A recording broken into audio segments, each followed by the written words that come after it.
अल्लाह कुरान में इरशाद फरमाता है इन्नल्लाह मअस साबिरीन। मशहूर आयत करीमा है, करीब करीब सबको याद होगा ये आयत करीमा, इन्नल्लाह मअस साबिरीन। इसका तर्जुमा क्या है?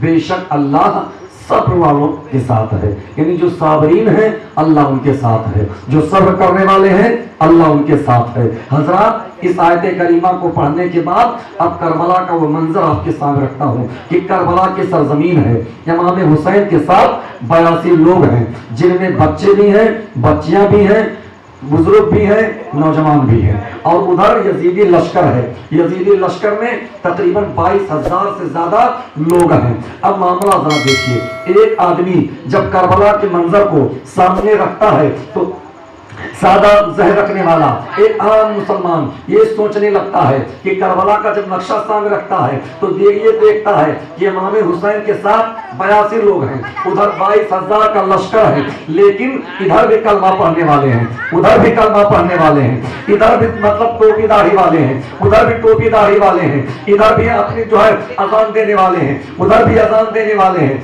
इधर भी नमाज पढ़ने वाले हैं, उधर भी नमाज पढ़ने वाले हैं। तो एक आदमी फैसला नहीं कर पाता है कि करबला में किसको कहूं सच्चा है, करबला में किसको कहूं हक पर है, करबला में किसको कहूं कि अल्लाह किसके साथ है। इसलिए कि नमाजें उधर भी पढ़ी जा रही हैं, नमाजें इधर भी पढ़ी जा रही हैं, सजदे उधर भी किए जा रहे हैं, सजदे इधर भी किए जा रहे हैं, कलमा उधर भी पढ़ने वाले हैं, कलमा इधर भी पढ़ने वाले हैं, अजान उधर भी देने वाले हैं, अजान इधर भी देने वाले हैं। तो सोचने पर मजबूर हो जाता है कि किसको कहूं, यजीदी को हक कहूं या हुसैनी को हक कहूं। तो एक जवाब मिलता है, ए नादान जरा कुरान पढ़, जब कुरान पढ़ेगा तो तुझको पता चल जाएगा कि कौन हक पर है। तो कहेगा कुरान क्या फरमाता है? तो कुरान फरमाता है इन्नल्लाह मअस साबिरीन, बेशक अल्लाह सब्र करने वालों के साथ है, यानी जो सब्र कर रहा है अल्लाह उसके साथ, और अल्लाह जिसके साथ है वही तो हक पर है। अब करबला में जरा देखो 22,000 का लश्कर, उनके पास तीरों तलवार से लैस 22,000 का लश्कर, वो जुल्म करने के लिए तैयार, 22,000 का लश्कर हमला करने के लिए तैयार, 22,000 का लश्कर इमाम हुसैन के चाहने वालों को सफेद हस्ती से मिटाने के लिए तैयार। मगर इमाम हुसैन के घर वालों को जरा देखो कि ये सब्र कर रहे हैं, ये नमाज, ये जो है तस्बीह और तहलील कर रहे हैं, ये सब्र कर रहे हैं, यजीदी जुल्म कर रहे हैं। तो अब पता चला कि जुल्म यजीदियों के साथ है, सब्र हुसैनियों के साथ है, तो जिसके साथ सब्र है उसके साथ अल्लाह है। पता चला करबला के सरजमीन पर यजीदियों के साथ नहीं बल्कि हुसैनियों के साथ अल्लाह था, हुसैनियों के साथ अल्लाह था, हुसैन के साथ अल्लाह था। पता यह चला कि इमाम हुसैन और उनके चाहने वाले हक और सच थे, यजीदी कूफी ये नाहक थे। हजरत अब जरा देखिए, ये मैंने आपके सामने एक रख दिया ताकि आप वाकयात को आप समझते चलें। यजीद तख्त पर बैठा, कब तख्त पर बैठा? 60 हिजरी रजब के महीने में तख्त नशी हुआ, और उसने सबसे पहले खत लिखा सूबों के गवर्नरों के पास, शाम, मिस्र, इराक, मक्का, मदीना, यमन के गवर्नरों को खत लिखा कि हमारी बैयत सबसे कर लो। एक खत मदीना शरीफ में आया, उस वक्त इमाम हुसैन रज़ियल्लाहु ताला अन्हु मदीना शरीफ में थे।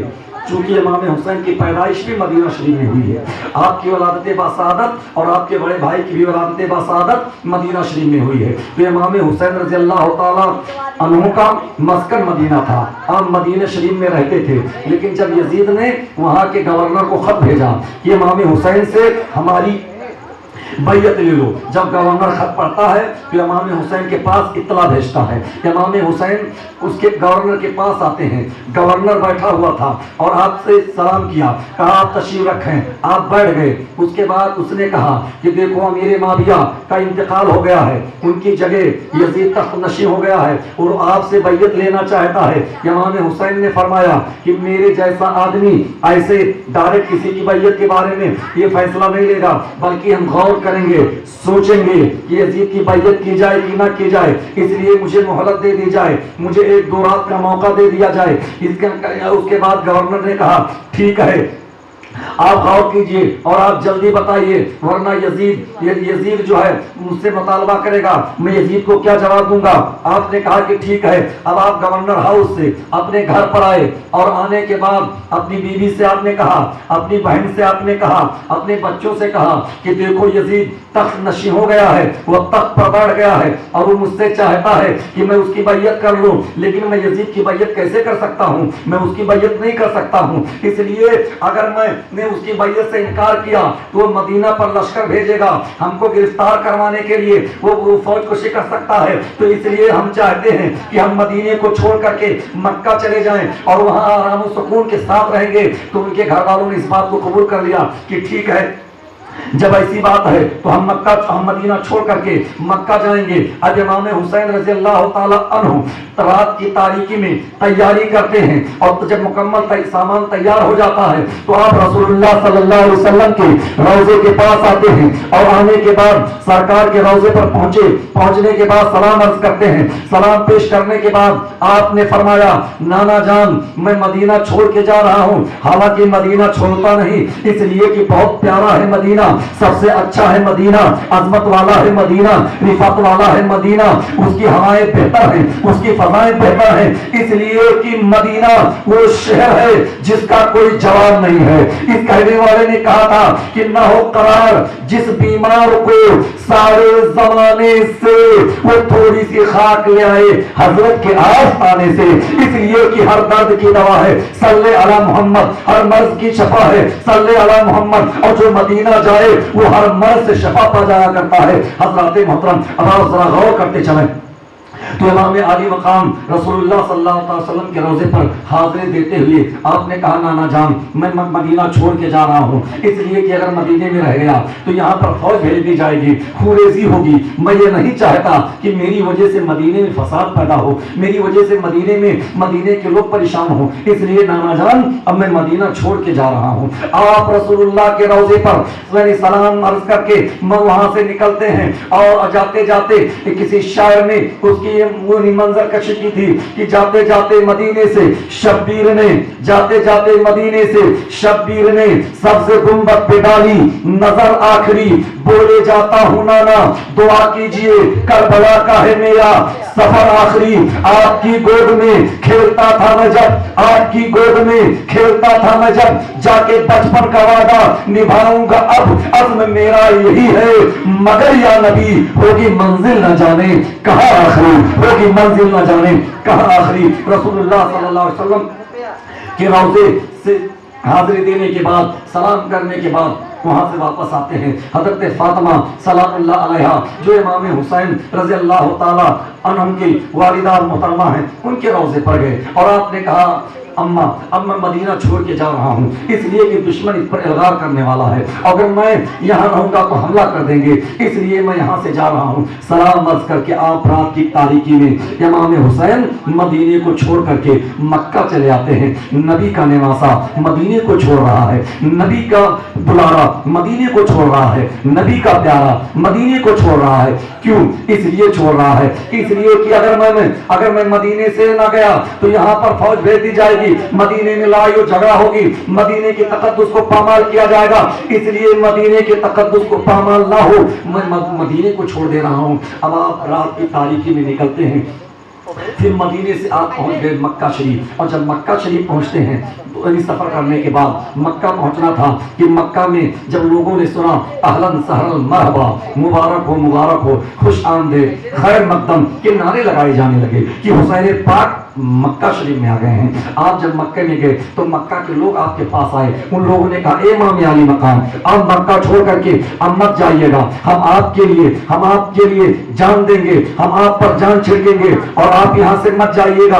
आपने फरमाया कि ठीक है मैं यहाँ से नहीं जाऊंगा। इमाम हुसैन इत्मीनान सुकून के साथ मक्का शरीफ में रहने लगे। अब इधर जब कूफा वालों को पता चला कि इमाम हुसैन ने यजीद की बैयत से इनकार करके मदीने को छोड़ करके मक्का चले आए हैं, अब उन लोगों ने क्या किया, कूफा के बड़े बड़े लोग इकट्ठा होते हैं, इकट्ठा होने के बाद एक मीटिंग करते हैं और मीटिंग में यह फैसला किया जाता है कि एक खत लिखा जाए और उस खत में यह लिखा जाए कि इमाम हुसैन आप कूफा चले आइए, हम आपकी बैयत कर लेंगे, यजीद की बैयत से हम भी इनकार कर देंगे, हम यजीद के हाँ में हाँ नहीं मिलाएंगे। लोगों ने खत लिखा। जानते हो खत का क्या मजमून था? खत का यह मजमून था कि कूफा वालों की तरफ से हुसैन इब्ने अली की बारगाह में सलाम और ये हुसैन पाक, हमने ये सुना है कि आप मदीने से मक्का आ गए हैं, आपने यजीद की बैयत से इनकार कर दिया है, बड़ी खुशी की बात है, लेकिन आपको हम इत्मीनान दिलाना चाहते हैं, आपसे अर्ज करना चाहते हैं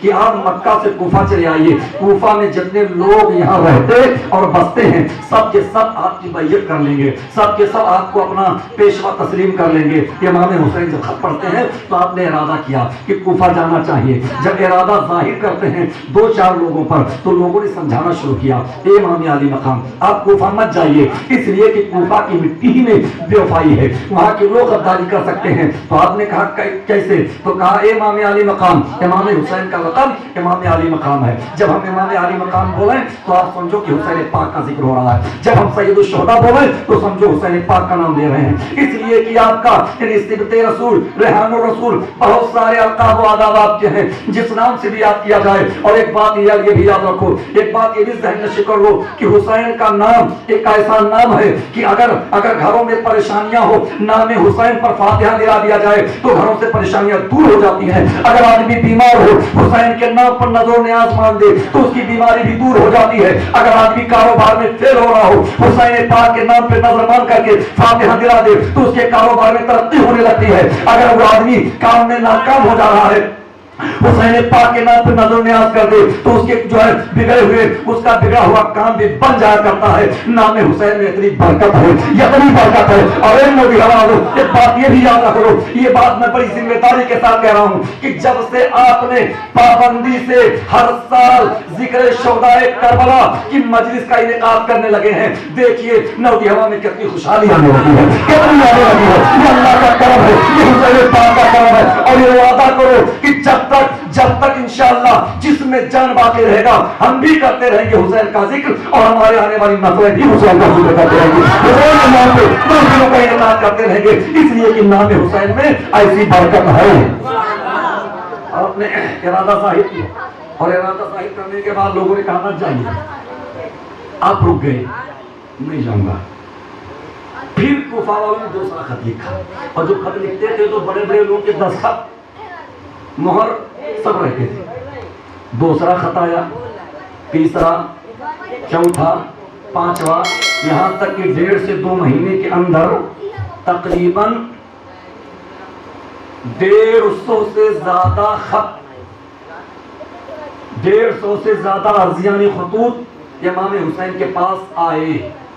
जो आखिर का खत आया था जिसको पढ़ के इमाम हुसैन कूफा जाने का मुकम्मल इरादा कर लिए, उस खत में ये लिखा था, ए हुसैन पाक, हमने 1 नहीं, 2 नहीं, 3 नहीं, 4 नहीं, 5 नहीं, 10, 20 नहीं, 25, 50 नहीं, हमने 150 से ज्यादा खत आपको लिखा है, लेकिन खत पढ़ने के बाद आप सरफे नजर कर दे रहे हैं। हुसैन पाक, ये हमारा आखिरी खत है, अगर इस खत को पढ़ के आप अगर मक्का से कूफा ना आए तो हम मजबूरन यजीद की बैयत कर लेंगे, यजीद के हाथ में अपना हाथ दे देंगे, यजीद को खलीफा तस्लीम कर लेंगे। अगर आप नहीं आए और जब अल्लाह हमसे पूछेगा ये कूफा वालों, तुमने एक जालिम को पेशवा क्यों माना, एक जालिम के हाथ पर अपना हाथ क्यों दिए, एक जालिम की तुमने बैयत क्यों की, तो हम रब से अर्ज करेंगे, मेरे मौला, हमने तेरे नबी के नवासे हुसैन को बुलाया था, मगर इमाम हुसैन अपनी जान बचाने के लिए नहीं आए थे, तो आपको जवाब देना पड़ेगा। जब ये खत पढ़ते इमाम हुसैन तो आपने फरमाया, बात कुछ भी हो, अब मैं मक्का नहीं रहूंगा, सीधे कूफा जाऊंगा, इसलिए कि वहां पर मुझको दीन का वास्ता दे के बुलाया जा रहा है, शरीयत के लिए बुलाया जा रहा है, नबी के दिए हुए कानून की हिफाजत के लिए बुलाया जा रहा है, इसलिए मैं जाऊंगा। आपने मुकम्मल इरादा कर लिया जाने का। सामान वगैरह दुरुस्त किया जा रहा जाने के लिए। जब लोगों को पता चला, लोग आपके पास आए और आने के बाद कहते हैं, ए इमाम आली मकाम, आप मत जाइए, आप मत जाइए। तो आपने कहा जाऊंगा। आपने खत को भी दिखाया, ऐसा खत आया हुआ है। तो कहा चाहे जैसा खत लिखा है, मगर आप मत जाइए। आप कहने लगे मैं जाऊंगा। आप मुसीर हो जाते हैं जाने के लिए, और आप जो है कहते नहीं मैं जाऊंगा। अब दो बातें सामने आई। पहली बात कि इमाम हुसैन को कूफा जाने से रोका नहीं जा सकता, एक बात। दूसरी बात कि कूफियों पे भरोसा नहीं किया जा सकता, और दोनों अपनी जगह क्लियर है। ना वो भरोसे के लायक हैं, ना हुसैन पाक रुकेंगे। तो लोगों ने मशवरा करके बीच का रास्ता ये निकाला कि किसी को इमाम हुसैन का नायब बना करके, नुमाइंदा बना करके कूफा भेजा जाए। जब वो कूफा के हालात से मुत्तला कर देंगे, तब इमाम हुसैन मक्का से कूफा जाएंगे। फैसला ये हुआ जाएगा कौन, तो लोगों की नजर इंतखाब जाके पड़ती है जनाब मुस्लिम पर, जो हजरत अकील के साहबजादे थे, जिन्हें मुस्लिम बिन अकील कहा जाता है। मुस्लिम बिन अकील को बुलाया गया और उनसे ये कहा गया कि आप इमाम हुसैन का नायब बनकर के, आप उनका नुमाइंदा बन करके आप कूफा जाएंगे और लोगों से बैयत लेंगे। जब वहां के हालात बिल्कुल सही होंगे, तब आप खत लिखना, तब इमाम हुसैन मक्का से, तब आप कूफा जाएंगे।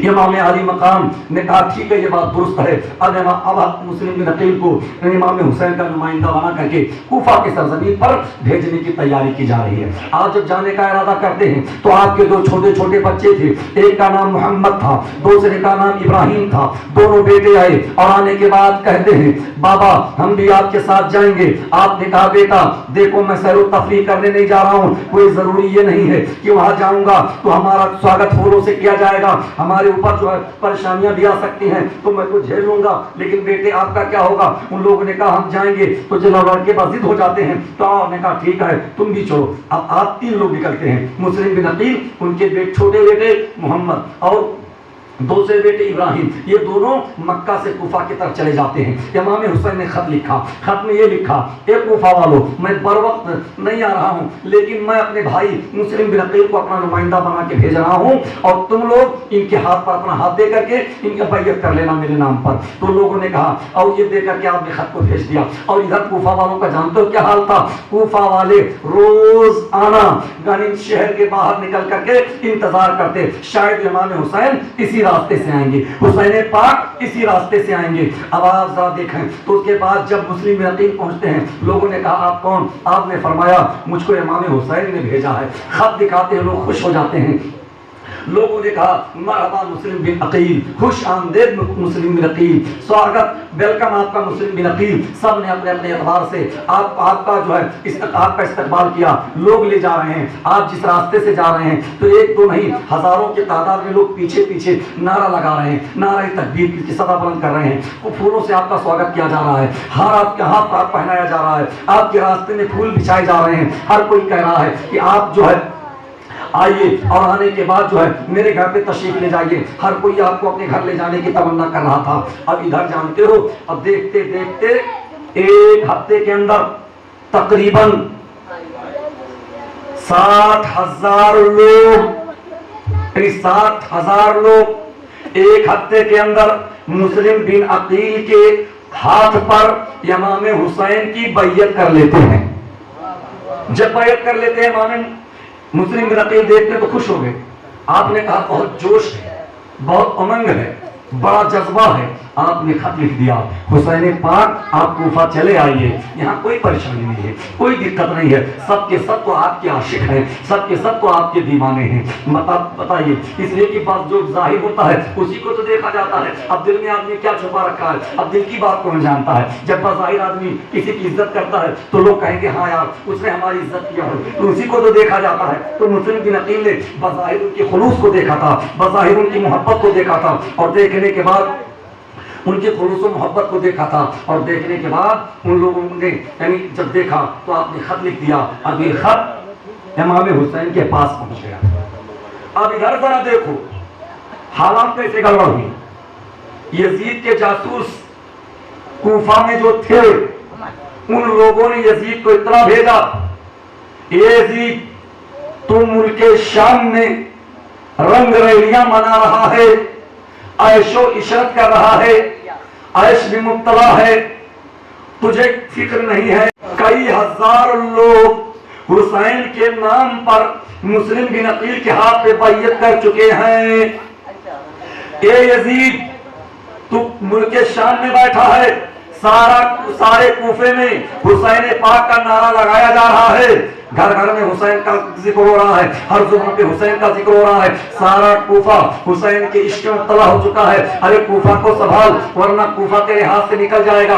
आज कूफा निकलेगा, कल बसरा तेरे हाथ से निकल जाएगा, परसों मदीना तेरे हाथ से निकल जाएगा, फिर जो है ईरान तेरे हाथ से निकल जाएगा, शाम यमन तेरे हाथ से निकल जाएगा, और फिर मुल्क के शाम में वो पहुंच जाएंगे, यहाँ तक कि तेरे तख्त को उलट देंगे। यजीद तो कुछ कर। जब जासूसों ने इतला दिया, यजीद आग बगोला हो गया। उसने फौरन खत लिखा बसरा के गवर्नर, बसरा का जो गवर्नर था उसका नाम था उबैदुल्लाह इब्न ज़ियाद। उबैदुल्लाह इब्न ज़ियाद को खत लिखा और कहा, ए उबैदुल्लाह इब्न ज़ियाद, तू गवर्नर से हट जा, अपने भाई को गवर्नर बना करके सीधा तू कूफा चला जा, और कूफा के जो गवर्नर हैं जिनका नाम था नुमान बिन बशीर, का कूफा के गवर्नर को उनके वहदे से माजूल करके तू गवर्नर बन जाना, और हुसैन इब्न अली अगर आ गए तो उनसे कहना मेरी बैयत करें, अगर वो बैयत नहीं करेंगे तो उनको तुम कत्ल कर देना, जो चाहे ना उनके साथ सुलूक करना, उनसे हमारी बैयत करवा लेना। जब ये खत पाता है इब्न ज़ियाद, बसरा का गवर्नर अपने भाई को मनाता है, सीधे कूफा आता है। जब ये कूफा शहर में पहुंचा तो लोग जो है इमाम हुसैन का इंतजार कर रहे थे, तो ये हिजाजी लिबास पहन करके कूफा में दाखिल हुआ, और जब हिजाजी लिबास पहन करके ये कूफा में दाखिल हुआ तो कूफा वाले ये समझे कि हुसैन आ गए। अब हर कोई नारा लगा रहा है, हुसैन जिंदाबाद, हुसैन जिंदाबाद, हुसैन जिंदाबाद। लोग कहते हैं कि सरकार, और लोग कहते थे कि हमारे घर चलिए, हमारे घर चलिए, मगर ये जासूसी नजरों से सबको देख रहा था कि कौन सबसे ज्यादा नारा लगा रहा है, सबको नजरों में बसाता गया। तो सीधे गवर्नर हाउस की तरफ लोगों ने कहा, इधर गवर्नर हाउस की तरफ क्यों जा रहे हैं? वो कुछ नहीं बोला। जब गवर्नर हाउस पर गया, जाने के बाद चेहरे से नकाब हटाता है, कहता है कि तुम लोग गलती पर थे, मैं हुसैन इब्न अली नहीं, मैं कूफा का नया गवर्नर यानी उबैदुल्लाह इब्न ज़ियाद हूं। फिर उसने ऐलान किया कि हमने ये सुना है कि तुमने मुस्लिम बिन अकील के हाथ पर इमाम हुसैन के नाम की तुमने बैयत ले लिया है, बहुत गलत किया है। उसने कहा कि सुन लो, अगर तुम लोगों ने मुस्लिम बिन अकील को पनाह दिया और अगर बैयत को नहीं तोड़ा तो तुम्हारे गर्दन को काट दिया जाएगा, बैयत को अगर तुमने नहीं तोड़ा तो तुम्हारी बीवी को मार दिया जाएगा, तुम्हारे बच्चों को कत्ल कर दिया जाएगा, तुम्हारे घरों में आग लगा दी जाएगी। जब ये धमकियां देना शुरू किया तो लोग डर गए कि कहीं ऐसा ना हो मेरे साथ ऐसा करेगा। लेकिन कूफा वालों को इसका क्या जवाब देना चाहिए था? जवाब ये देना चाहिए था कि वो खुद नहीं आए हैं, बल्कि हमने उनको बुलाया है, इसलिए उन्होंने अपने भाई को भेजा है। हम तेरी बात नहीं मानेंगे, हम जान देने के लिए तैयार हैं, इसलिए कि मेहमानों को दुश्मन के हवाले नहीं किया जाता है, मेहमानों की कद्र की जाती है। वो हमारे मेहमान हम तेरे हवाले नहीं करेंगे। लेकिन कूफा वाले एक लफ्ज़ बदल गए, अचानक बदल गए, और ऐसे बदले कि इमाम मुस्लिम से मिलना जुलना छोड़ दिए। यहाँ तक कि लोग गए 10,000 की तादाद में, लोगों ने कहा आपकी बैयत को तोड़ रहे हैं। फिर और लोग आए, उन्होंने कहा बैयत को तोड़ रहे हैं, और लोग आए बैयत को तोड़ रहे हैं। आपने देखा ये माहौल कैसे गड़बड़ हो गया। अभी तक तो लोग हर कोई जो है बैयत करने के लिए लाइन में लगा रहता था, आज लोग बैयत तोड़ रहे हैं। हज़रत मुस्लिम बिन अकील मगरिब की नमाज पढ़ने के लिए कूफा की जामे मस्जिद में गए, और चूंकि नमाज आप ही पढ़ाते थे जब तक कूफा में आप थे, तो जामे मस्जिद में गए मगरिब की नमाज पढ़ने के लिए। मुसल्ले इमामत पर जब बैठते हैं, पीछे से पूरी मस्जिद नमाजियों से खचाखच भरी हुई थी। पीछे से किसी ने ऐलान कर दिया कि अगर कोई मुस्लिम बिन अकील को पनाह देगा, अपने घर में ले जाएगा, तो उसे कत्ल कर दिया जाएगा। तारीख ये बताती है कि पूरी मस्जिद खचाखच भरी हुई थी। आप मगरिब की नमाज पढ़ाते हैं, सबके लोग सबके सब आपके पीछे नमाज पढ़ते हैं। जब आपने सलाम फेरा और दुआ किया, और उसके बाद जब मस्जिद से जब पीछे मुड़कर आपने देखा तो सारी मस्जिद खाली हो चुकी थी, एक भी आदमी नजर नहीं आ रहा था। आप वजीफा करने के बाद मस्जिद से बाहर निकले तो क्या देखते हैं, मस्जिद के सीढ़ी पर एक बूढ़ा आदमी बैठा हुआ है। आपने कहा एक चाचा मोहतरम, सबके सब चले गए, आप ही क्यों यहाँ बैठे हुए हैं? तो उन्होंने कहा कि मैं आपके नाना जान सरकार मदीना सल्लल्लाहु अलैहि वसल्लम का सहाबी हूँ, मेरा नाम हानी बिन उर्वा है। और उसके बाद हम आए हैं ताकि हम आपको आपके घर, हम अपने घर ले चलें। तो उन्होंने कहा लेकिन बहुत जोखिम है, बड़ा काम है मुझे रखना। कहा कुछ भी हो, अरे आपकी हिफाजत हम नहीं करेंगे तो कौन करेगा? जब सबके सब बदल चुके हैं तो वो बदल गए हैं, मगर मैं नहीं बदलूंगा। एक बात हमेशा याद रखिए, कभी कभार ऐसा होता है कि भीड़ भाड़ में अक्सर लोग जो है, अक्सर लोग बदल जाया करते हैं। यानी जब किसी धमकाया जाता है तो अक्सर लोग बदल जाया करते हैं, मगर उनमें कुछ लोग साहिब ईमान होते हैं जो किसी की धमकियों से नहीं डरते हैं, ये तो भक्तियों से नहीं डरते हैं, किसी के बहकाव में नहीं आते हैं और ना ही अपने ईमान का सौदा करते हैं। और एक बात ये भी याद रखो नौजवानों कि करबला का दास्तान करबला हमारे नजरों के सामने जब तक रहेगा, दास्तान करबला जब तक अपनी कौमों को हम बताते रहेंगे, करबला के वाकयात जब तक अपनी कौम को बताते रहेंगे, जब तक मेरी कौम के अंदर अल्हम्दुलिल्लाह बुज़दिली नहीं आ सकती है, दुनिया की कोई ताकत नहीं मिटा नहीं सकती है। और अक्सर ये कहा जाता है कि न घबराओ मुसलमानों, खुदा की शान बाकी है, न घबराओ मुसलमानों, खुदा की शान बाकी है। अभी इस्लाम जिंदा है, अभी कुरान बाकी है। और ये जालिम क्या समझते हैं जो अपने दिल में हंसते हैं? अभी तो करबला का आखिरी मैदान बाकी है, अभी तो करबला का आखिरी मैदान बाकी है। हज़रात मोहतरम आवाज़ की वो हानी अपने घर ले गए और ले जाने के बाद घर में रखी। इधर जासूस मुकर्रर कर दिया कि जरा पता लगाओ मुस्लिम बिन अकील कहाँ है। सोचो आप, गौर करो, दिमाग में जोर दो, बात समझ में कि एक हफ्ता पहले जिनको अपने घर ले जाना लोग फख्र महसूस कर रहे थे, हुकूमत ने धमकी दे दिया, इतने डर गए कि उनको अपने घर का दरवाजा उनके लिए बंद कर दिया। मगर जालिमों, दरवाजा तुमने बंद करके ये सोचा कि हमारी जान बच जाएगी। सुन लो, जालिम किसी का नहीं होता है, अपनी मुफाद में सबका इस्तेमाल करता है वो, और जब फायदा निकल जाता है तो किसी को नहीं छोड़ता है, सबको निशाना बनाता है। ये बात कुफा वाले समझ गए होते तो मुस्लिम अकील के साथ गद्दारी नहीं करते, लेकिन ये बात उनकी समझ में नहीं आई। हज़रात मोहतरम, और उसके बाद जब जासूसों ने पता लगा लिया कि हानी के घर पर है, अब हानी को बुलाता है इब्ने ज़ियाद। बुलाने के बाद कहता है हमने सुना है कि आपने मुस्लिम बिन अकील को अपने घर में पनाह दे रखा है। उन्होंने पहले तो इधर उधर फिराया बात, लेकिन जासूस जब सामने आ गया तो आपने कहा हाँ, तो कहा उनको हमारे हवाले कर दो। कहा उनको तुम्हारे हवाले नहीं करूंगा। कहा क्यों? कहा वो हमारे मेहमान हैं। तो इब्ने ज़ियाद ने कहा वो गद्दार है। कहा वो गद्दार नहीं है, वो तो नबी के वफादार है। कहा तुम उससे ज्यादा जानता है? तो आपने कहा मैं रसूलुल्लाह का सहाबी हूं, मुझसे क्या तू ज्यादा जानेगा? दोनों के दरमियान तकरार हो रही थी। वो गुस्से में आया, छड़ी उठाया, आपके सर पे मारा और आप खून का फव्वारा जारी हो गया, आपको कैद करवा लिया। और जब कैद करवा लेता है तो उसके बाद एक बात और मैं आपको बताऊं, जब वो आया था गवर्नर हाउस में तो उसने जो गांव के शहर के बड़े बड़े लोग थे, जिनके हर आदमी होता है तो उसके अंदर में कुछ ना कुछ लोग होते हैं, तो जो बड़े बड़े लोग होते हैं थे उनको कैद करवा लिया। ये काम उसने शुरू में किया। जब लोगों को ये पता चला कि हानी शहीद कर दिए गए तो लोग पूरा कूफा तैयार हो गया कि नहीं हम बदला लेंगे। अब मुस्लिम बिन अकील की क़यादत में 60,000 लोग आ गए। तारीख बता रही है कि अगर आप चाहते तो गवर्नर हाउस पे हमला कर देते, उसकी ईंट से ईंट बजा देते, लेकिन आपने कहा कि पहले हम मसलहत से काम लेंगे, पहले बातचीत से मसला हल करेंगे। तो जब उसने देखा फुर्सत तो उन लोगों को कहा कि तुम खड़े होकर छतों से ऐलान करो कि आपके घर वाले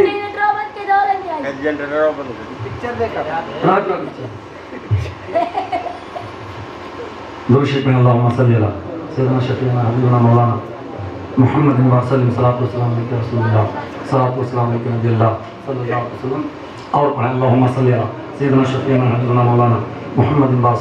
सल्लल्लाहु अलैहि वसल्लम।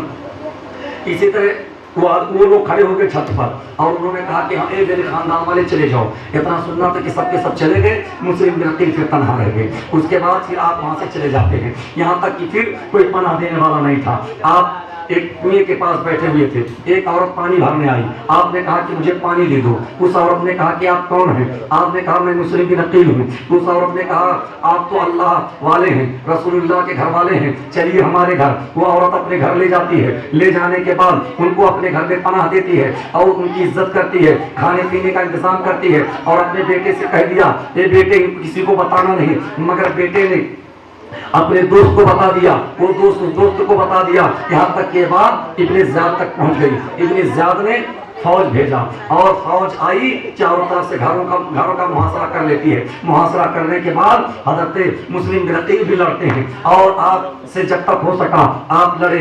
लास्ट में लोगों ने कहा आपके लिए अमान है, आपने कहा ठीक है। फिर उसके बाद आपको आपको वहां से इब्ने ज़ियाद के दरबार में पहुंचाया गया। इब्ने ज़ियाद ने कहा ए मुस्लिम बिन अकील आप यहाँ क्यों आए थे? तो आपने फरमाया यहाँ रसूलुल्लाह के दीन की हिफाजत के लिए आए थे। यहाँ तक की बात होते होते लास्ट में उसने मुस्लिम बिन अकील को भी शहीद कर दिया हजरत मोहतरम। और इधर इमाम हुसैन मक्का से निकल चुके थे, क्योंकि आप खत पा गए थे इसलिए आप मक्का से निकल चुके थे। इधर आप जरा देखिए कूफा के हालात बिगड़ गए, मुस्लिम बिन अकील भी शहीद कर दिए गए। उनके जो दोनों बेटे थे, बेटे काजी शुरी के घर में थे। काजी शुरी ने उन बेटों से कहा कि आपके बाप शहीद कर दिए गए हैं, ये काफिले के साथ आप चले जाइए, काफिला जा रहा है वो आपको मक्का पहुंचा देगा।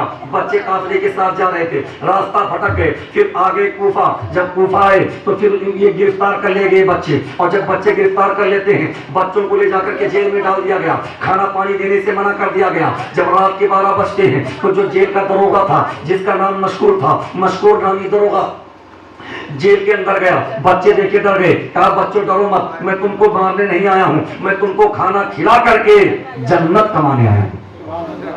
बच्चे खुश हो गए, बच्चों को खाना खिलाया, पानी पिलाया और कहा ये मेरी अंगूठी लो, मैं तुमको जेल से फरार करता हूँ, सीधे चले जाओ कादसिया, वहां पर मेरा भाई है, वो कोतवाल है, अंगूठी दिखाना, मेरा भाई तुमको बाफियत हिफाजत, चाहे मक्का जाना चाहो चाहे मदीना जाना चाहो, मेरा भाई तुमको पहुंचा देगा। इधर जब जेल से भागा दे और उसके बाद फिर जब शुरू पता चला कि लड़के जेल से भाग गए, इब्ने ज़ियाद ने दरोगा को बुलाया, कहा लड़के भागे कैसे जेल से? कहा लड़के भागे नहीं है, वो अहले बैत थे, वो रसूलुल्लाह के खानदान वाले थे, हमने उनको खुद भगा दिया है। अब दरोगा को जो मारना शुरू किया, यहाँ तक कि दरोगा को भी उसने कत्ल करवा देता है। अब इधर कहा बच्चों को तलाशा जाए, अब बच्चे रास्ता भटक गए, फिर कूफा में आ गए। यहाँ तक कि एक औरत से मिलते हैं, वो औरत अपने घर में ले जाकर के उनको पनाह देती है। जब उसके शौहर को पता चला, उसका शौहर बच्चों को पकड़ करके सीधा लाता है नहरे फरात के पास, और नहरे फरात के पास लाने के बाद बच्चों को वहीं पर ले जाकर के शहीद कर देता है। इसी तरह मुस्लिम बिन अकील के साथ साथ उनके दोनों बच्चे भी शहीद हो गए। अब उनके सर को लेता है, ले जाने के बाद सीधा गवर्नर हाउस के पास पहुंचता है। गवर्नर हाउस में जब पहुंचा तो उसके बाद ये इब्ने ज़ियाद ने कहा कि ये क्या है? तो कहा ये मुस्लिम बिन अकील के बच्चों का सर है। तो कहा मैंने सर नहीं मांगा था, हमने तो कहा था उनको गिरफ्तार करके लाओ। अगर यजीद ने मांग लिया कि बच्चों को हमको जिंदा चाहिए तो हम क्या जवाब देंगे? इसलिए तूने हुक्म अबूली की है। एक जल्लाद से कहा इधर आओ, इसको ले जाओ, वहीं से कत्ल करो जहां इसने बच्चों को कत्ल किया था। इसी तरह जल्लाद, उसका नाम हारिस था जिसने बच्चों को कत्ल किया था, ले जाकर के हारिस को वही कत्ल करता है। इसी तरह इसकी दुनिया भी खराब हो गई, आखिरत भी खराब हो गई। ना खुदा ही मिला, ना रिसाले सनम, ना इधर का रहा ना उधर का रहा।